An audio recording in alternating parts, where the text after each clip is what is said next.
এটা একটা economy block. এখন আমি যে জেলাতে আছি এই জেলায় বেশিরভাগ মানুষ মাছ উৎপাদন, ট্যুরিজম, কৃষিকাজ এসবের মাধ্যমে এই এলাকার বেশিরভাগ মানুষ জীবিকা নির্বাহ করে। প্রথমেই এক কাপ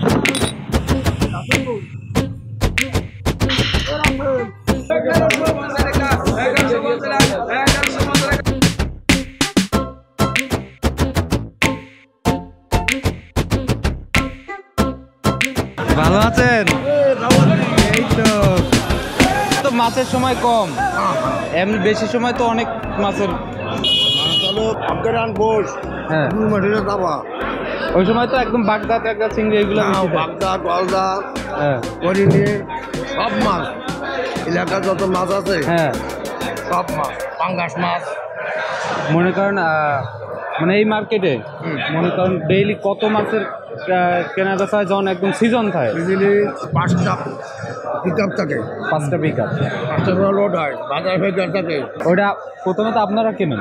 না না না, তাহলে মাগো ঘরে আসে, আমরা বিক্রি করে দিই। বিক্রি করে দেন? আমরা বিক্রি করে দিই, আমরা হলো কমিশন পাই লাখে 4,000 টাকা। মেন মার্কেটে আমরা টাকা দিয়ে দিই, আর আমরা যে মাছ বাকি একদিন 2 দিন পরে ওই টাকা আসে, টাকা ফাইলেও যায়, অনেক টাকা মাছ যায়। 3 দিন যেতে 2 লাখ 3 লাখ টাকা মাছ যায়, পাওয়া যায় না, হারা যায়, কেউ মরিয়ে যায়। আপনার হচ্ছে টাকার উপরে ওই যে লাখে 4,000। আচ্ছা, ধন্যবাদ, আল্লাহ হাফেজ। আল্লাহ হাফেজ। তো এখন আছি আমি হচ্ছে যে মাছের যে ঘেরগুলো হয় এগুলোর সাথে আপনাদের একটু দেখাই। এই যে দেখুন, এরকম হচ্ছে বিশাল বিশাল ঘের। এগুলোকে এই পাশেরটা পানি ওঠানো হয়েছে, এই পাশেরটা আবার হয়নি, আবার ওই পাশের গুলাই হবে। তো এইভাবে এখন হচ্ছে অ্যাকচুয়ালি পোনা ছাড়ার সময়, অর্থাৎ এখানে অল্প পানিতে উঠায় হচ্ছে পোনা ছাড়ে, এবং সেই পোনাগুলোই হচ্ছে নেক্সট 3 থেকে 4 মাস বা 6 মাসের ভিতরে বড় হবে, এবং সেটা হচ্ছে আবার বিক্রি করবে। এবং এর মাঝেও অনেক মাছ আছে তার দ্রুত বড় হয়, সেগুলো আবার ওইভাবে হচ্ছে বিভিন্ন সময় হচ্ছে বিক্রি করবে। আর ঠিক এভাবেই মাঠের পর মাঠ বিভিন্ন মালিকানায় কিছু অংশ হচ্ছে এইভাবে, যে এই যে এটাকে বলে ভেরি, অর্থাৎ এই যে মাটি দিয়ে যে বাঁধা, এই পাশে একটা ঘের, এই পাশে হচ্ছে আর একটা ঘের।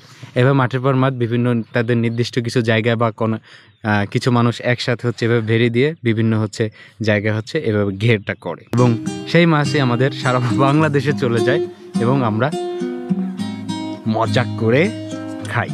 আর এখন যেখানে আছি এটা হচ্ছে ভেরিবাঁধ, অর্থাৎ আমরা এই পাশে হচ্ছে নদী, আর এই পাশে হচ্ছে ঘের এলাকা। এই ভেরিবাঁধটা থাকার কারণে অনেক সময় নদীর পানি অনেক বেশি বেড়ে যায়, তখন হচ্ছে যদি পানি বেড়ে যাওয়ার কারণে এই পাশের হচ্ছে ঘেরগুলো প্লাবিত হয়ে যায়, যাতে মাছের ঘের লোকদের হচ্ছে একটু লস দেখতে হয়। যার কারণে ভেরিবাঁধটা হওয়ার কারণে পানি অতিরিক্ত পরিমাণে বেড়ে না গেলে এই ঘেরগুলো হচ্ছে প্লাবিত হয় না, আর যার কারণে হচ্ছে এই এলাকার মানুষজন একটু মানে লাভবান হয়।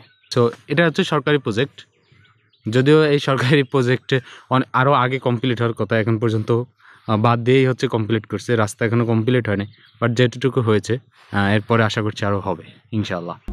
তো আপনাদের একটু পাশে নদীটা দেখাই। এই আর একটা হচ্ছে এটা হচ্ছে পোনা মাছের ঘের। এটা হচ্ছে পোনা উৎপাদন করে এখান থেকে নদীতে বা ইয়া করে। এই যে দেখুন, এই যে নদী, এই নদীটার নাম হচ্ছে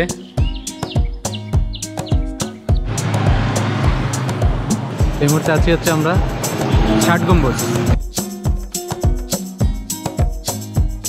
এই বাগেরহাটের অন্যতম ট্যুরিজম হচ্ছে এই 60 গম্বুজ মসজিদ, যেটা হচ্ছে ইউনেস্কো ঘোষিত একটি হিস্টোরিক্যাল প্লেস, এবং তার পাশাপাশি হচ্ছে সুন্দরবন হচ্ছে এই বাগেরহাটের অন্যতম একটি হচ্ছে প্লেস যেখানে হচ্ছে ঘুরতে যাওয়া হয়। এবং এই মুহূর্তে আমরা একটু সকালে আছি, এর জন্য লোকজন কম, তারপরে অনেক লোকজন। আপনি যদি এদিকে দেখতে চান একটা সুন্দর জিনিসকে আরও সুন্দর করে ফুটিয়ে তুলতে, এটা হচ্ছে সাজানো গোছানো পরিষ্কার এবং হচ্ছে পরিপাটি রাখা দরকার। এবং এই 60 গম্বুজটা এবং এর আশেপাশে অন্তপক্ষে এই যে এরিয়াটা নিয়ে, এটা একদম প্রচণ্ড পরিষ্কার পরিচ্ছন্ন, এবং হচ্ছে ময়লা নাই, তারপরে আশেপাশে ফুল গাছ লাগানো, একটা অন্যরকম ব্যাপার আর কি। সুন্দরটাকে আরও সুন্দরভাবে ফুটিয়ে রাখার চেষ্টা করে এই 60 গম্বুজ মসজিদটা। যেমন এখন হচ্ছে এই যে দেখুন সকালবেলা, তো এই যে ধোয়াটা একদম ধোয়া হচ্ছে মসজিদটা।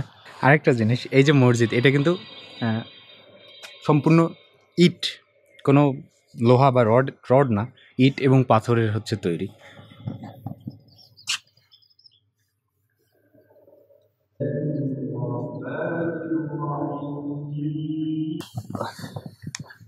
আসসালামু আলাইকুম ওয়া রাহমাতুল্লাহি ওয়া বারাকাতুহু।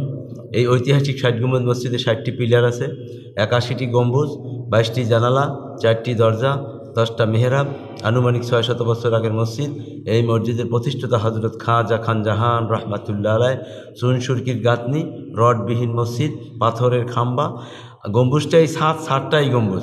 7 গম্বুজ বলতে বলতে জনশ্রুতি তৈরি করেছে 60 গম্বুজ, আসলে 81 গম্বুজ, 60 পিলার। এই পিলারকে ফার্সি ভাষায় বলা হয় খাম্বাস। খাম্বাস থেকে জনশ্রুতি তৈরি করেছে গম্বুজ, আসলে 81 গম্বুজ, 60 গম্বুজ। রডবিহীন মসজিদ, এক জামাতে 2000-এর অধিক লোক নামাজ পড়তে পারে। হ্যাঁ, এবং 5 ওয়াক্ত নামাজ হয়, জুমার নামাজ হয়। বাগেরহাট জেলার 2 ঈদের প্রধান জামাত এই মসজিদে অনুষ্ঠিত হয়। আসসালামু আলাইকুম ওয়া রাহমাতুল্লাহি ওয়া বারাকাতুহু। আর আমরা এইমাত্র কথা বলতেছিলাম হচ্ছে এই মসজিদের ইমাম, অস্থায়ী ইমাম এবং খতিব। খতিব। আচ্ছা আচ্ছা, আপনার নাম? তো আমার নাম মোহাম্মদ নাসির উদ্দিন। আচ্ছা আচ্ছা, এই আর কি, ঘুরতে আসার কথা করতে ভালোই লাগলো আপনার সাথে কথা বলে। আলহামদুলিল্লাহ, দোয়া করবেন। আচ্ছা, খেদমত চালাই যাবেন। এই মুহূর্তে আছি হচ্ছে ঘোড়া দিঘির সামনে, এবং এই ঘোড়া দিঘিতে হচ্ছে মানুষের এই অঞ্চলে মানুষের খাবার পানি বা এরকম কোনো ইয়ার জন্য হয়েছে কাটা হয়েছে, এবং এটা মানুষ এই দিঘিটা কেটেছে। মানে এত বড় একটা দিঘি, অসংখ্য মানুষ মিলে হচ্ছে এই কেটেছে। এটা যদি দেখা যায়, দেখুন কত বড় একটা দিঘি। হ্যাঁ, এই দিঘিটা হচ্ছে কাটা হয়েছে। ইন্টারেস্টিং। এই 60 গম্বুজের শুরুর দিকে একটা কি পরিমাণ একটা ত্রিকোণমিতিক জিনিস মেলান হয়েছে। আমি যদি আপনাদের দেখাই, এই যে গেট, এই গেট থেকে আমি যদি সোজা যাই, যেতে থাকি, এই যে দেখুন একদম এইখানে দাঁড়ায় পুরো মসজিদটা ঠিক একদম একটা মানে ত্রিকোণমিতিক একটা মিল, যাতে একদম সোজাভাবে এই মসজিদটা দেখা যায়। এবং আপনারা যারা 60 গম্বুজ এসে ছবি তুলবেন, এইখানে দাঁড়ায় একদম পুরো মসজিদটা হচ্ছে ক্যাপচার করা যায় এবং অনেক সুন্দর একটা ছবি আসে। ইন্টারেস্টিংলি, এই যে বাগেরহাটের আশেপাশে এই 60 গম্বুজ বাদেও 1 গম্বুজ বিশিষ্ট আরও অসংখ্য, প্রায় 20 থেকে 30টার মতো, আমি সঠিক নাম্বারটা জানি না, এরকম আরও কয়েকটি মসজিদ রয়েছে যেগুলো একই ডিজাইনে করা, কিন্তু 1 গম্বুজ বা কয়েকটা হয়তো 2 গম্বুজ বা এরকম আছে, বাট সেম ডিজাইনে আরও কিছু মসজিদ এই 60 গম্বুজ বাদে এই বাগেরহাটে রয়েছে। সেরকমই একটা মসজিদের সামনে আমরা এখন আছি, সেটা হচ্ছে 60 গম্বুজের ঠিক রাস্তার অপোজিট সাইডে হচ্ছে এই গম্বুজটা দেখতে পাচ্ছি, এই গম্বুজ মসজিদটা আমরা দেখতে পাচ্ছি।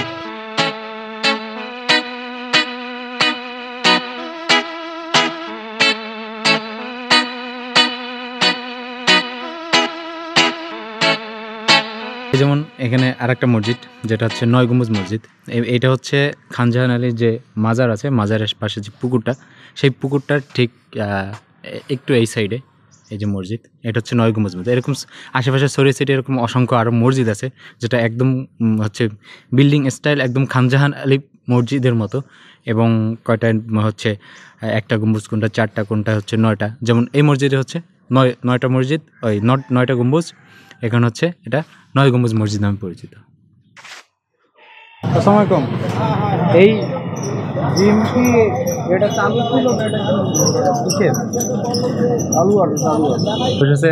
একটা জিম খুঁজে পাইলাম বাগেরহাটে, অনেকে বলতেছিল নাই, তো দেখি।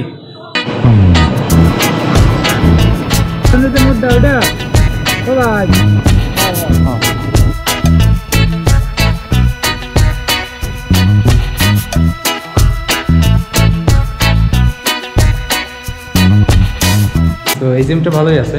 আগে যে জিমটা ঢুকেছিলাম ওটা হচ্ছে অফ, তবে এই জিমটা আবার টপ ফ্লোরে একদম। তো টপ ফ্লোরে হওয়ার কারণে হচ্ছে গরমকালে হচ্ছে এটা এক্সারসাইজ করতে অনেক সমস্যা হবে বলে মনে হচ্ছে। তবে ইনস্ট্রুমেন্ট ভালোই আছে একটা জেলা লেভেলের জিম হিসাবে।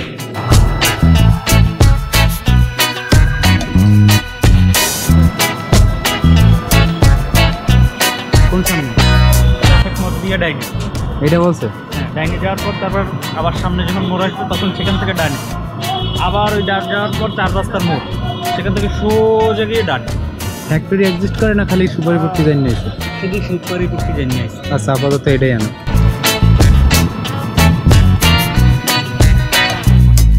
মুহূর্তে আছে হচ্ছে বাগেরহাট যে নদীটা আছে, প্রধান নদী, ওই যে ব্রিজ, এবং তার ঠিক পাশেই হচ্ছে এই যে মাছ ধরা ট্রলার, এগুলো হচ্ছে সাগরে যায়, এখান থেকে হচ্ছে মাছ ধরে ঠিক এখানে আনি। তো মাছ ধরাটা আসলে বাগেরহাটের লোকজনের একটা শিল্প বলা যায়। বাগেরহাটে কোনো ভালো কোনো বেকারি আছে কিনা, তো এখানে হচ্ছে কিছু বেকারি দেখলাম, বেকারি আইটেম পাওয়া যায়, বাট এবং তার মধ্যে হচ্ছে কিছু বেকারি আইটেম দেখলাম যে হেলদি কোনো আইটেম পাওয়া যায় কিনা, কারণ ফিটনেস এবং হচ্ছে যে এই যে হেলদি খাবারের আইটেম, এই দুইটার হচ্ছে নিয়ে আমি কাজ করতে চাই। তো আমি বিভিন্ন জেলায় হচ্ছে এটা ঘুরে হচ্ছে দেখবো যে এরকম কোনো উদ্যোগ ওই এলাকা ভিত্তিক আছে কিনা, তাহলে হচ্ছে তাদের সাথে আমি কথা বলবো, তারা কীভাবে কাজ করতেছে নিজের জানার ক্ষেত্রে কাজ হবে। আর যদি সেটা না হয় তাহলে নিজেকে এভাবে আগাইতে হবে। সো ওইভাবে হেলদি কোনো ফুড বেকারি রিলেটেড হেলদি কোনো আইটেম হচ্ছে পাইনি, বাট ইয়েস জিম পেয়েছি, জিমটা মোটামুটি ভালোই।